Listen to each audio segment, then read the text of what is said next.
Bonjour, bonjour, alors bienvenue dans mon antre, là où je travaille tous les jours.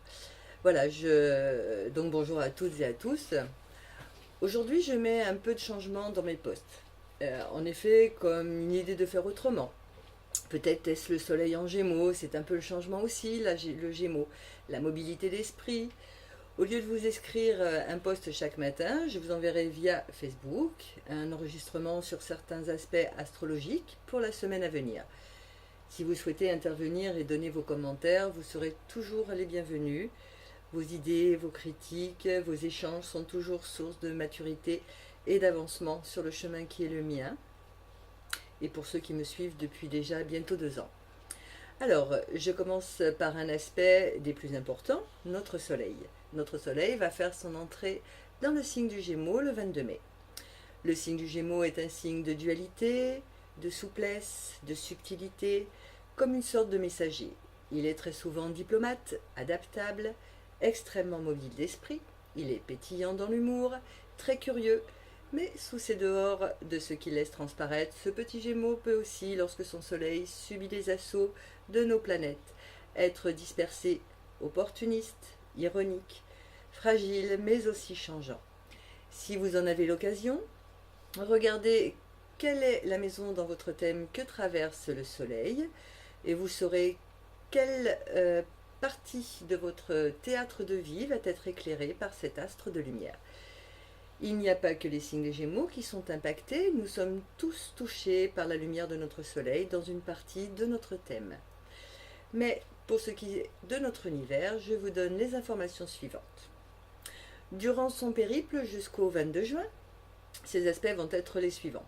La dernière semaine de mai et la première de juin verra un joli trigone à Monsieur Mars, ce qui peut être de nouveaux projets qui démarrent avec le plein d'énergie ou alors vos projets prennent de la vitesse. Profitez pour faire du sport ou pour entreprendre des choses qui sont importantes pour vous. Oui, pour vous, voilà. Messieurs, la libido peut se sentir pousser des ailes. Ensuite, nous allons être face à un sextile à Uranus. Pour cet aspect, ce sera de la créativité, mais celle-ci sera originale. Et oui, avec Uranus, rien ne reste dans la normalité des choses. Cette planète a toujours de larges idées d'invention. Nous pouvons compter sur cet aspect jusqu'au 17 juin.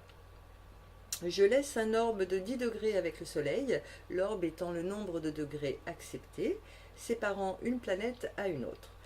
Mais ça ne s'arrête pas là, car jusqu'au 7 juin, toujours avec 10 degrés d'orbe, notre Soleil et Neptune vont entretenir une conversation pour le moins un peu floue, sans que l'on puisse savoir de quoi il s'agit.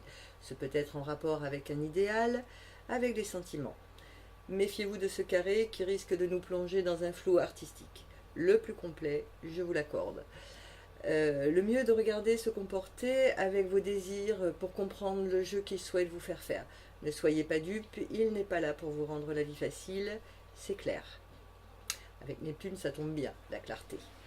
Pour terminer ce petit post, qui j'espère vous fera plaisir, je cite une phrase de Dogen, c'est un maître zen japonais.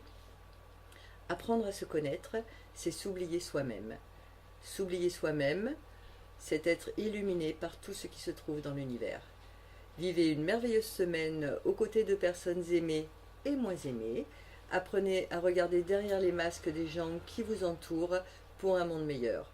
Bisous câlins, à la semaine prochaine.